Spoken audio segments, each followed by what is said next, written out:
UTL solar solar लावणार आणि सबसिडीही मिळवून देणार। बीड हत्या प्रकरणातील आरोपी सुदर्शन घुले, सिद्धार्थ सोनवणे आणि सुधीर सांगळेला 18 जानेवारीपर्यंत पोलीस कोठडी। फरार मुख्य आरोपी सुदर्शन घुले आणि सुधीर सांगळे पुण्यामधून अटकेत। गुन्ह्यातील मास्टरमाइंड कोण असा शब्द वापरला नाही, सरकारी वकिलांचा कोर्टामध्ये युक्तिवाद। आरोपी सुदर्शन घुलेसह सहकाऱ्यांवर मोक्का लागण्याची दाट शक्यता। संतोष देशमुखांच्या कुटुंबाला त्रास झाल्यास धनंजय मुंडेंना रस्त्यावर फिरू देणार नाही। देशमुख कुटुंबाला आलेल्या धमकीच्या पार्श्वभूमीवर जरांगेंचा मुंडेंना थेट इशारा। मारहाणीचा व्हिडिओ दाखवला असेल तर आकाचाही जेलवारीसाठी नंबर लागू शकतो। सुरेश धस यांचा हल्लाबोल। वाल्मिक कराडवर मोक्का लावण्याची मागणी। विष्णू चाटे हाच आका आणि तो आधीपासूनच तुमच्याकडे। आरोपींच्या वकिलांचा कोर्टामध्ये दावा, तर आरोपींनी गुन्हा करताना कोणतं हत्यार वापरलं हे रेकॉर्डवर नाही, वकिलांची प्रतिक्रिया।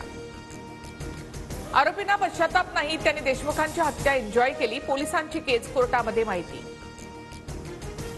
बीडमध्ये झालेल्या हत्येमागचे मास्टरमाइंड कोण, सुरेश धस यांचा सवाल। तर अजितदादा क्या हुआ तेरा वादा असं म्हणत धस यांच्याकडून फटकेबाजी। संतोष देशमुखांच्या हत्येतील एकही आरोपी सुटणार नाही, आरोपींना कठोर शिक्षा व्हावी हीच सरकारची भूमिका। उपमुख्यमंत्री एकनाथ शिंदे यांची प्रतिक्रिया। धनंजय मुंडेंनी हे कृत्य केलं असं मी म्हणत नाही, मात्र लोकांची सुई त्यांच्या बाजूने जाते। चौकशी पूर्ण होईपर्यंत त्यांना मंत्री ठेवू नका।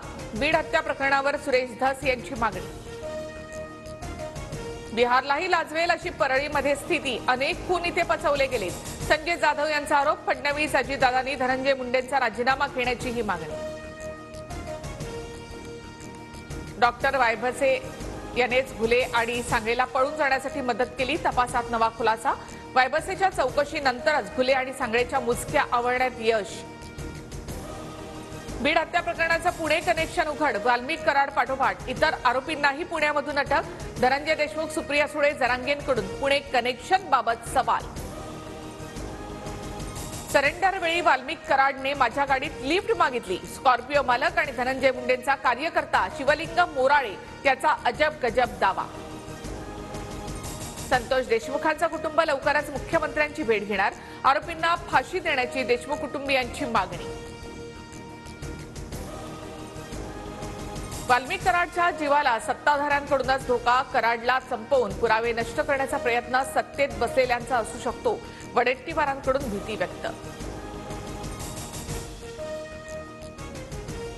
धनंजय मुंडे आणि पंकजा मुंडेंनी मंत्रिपदाचा त्याग करावा, गजानन कीर्तीकरांची प्रतिक्रिया।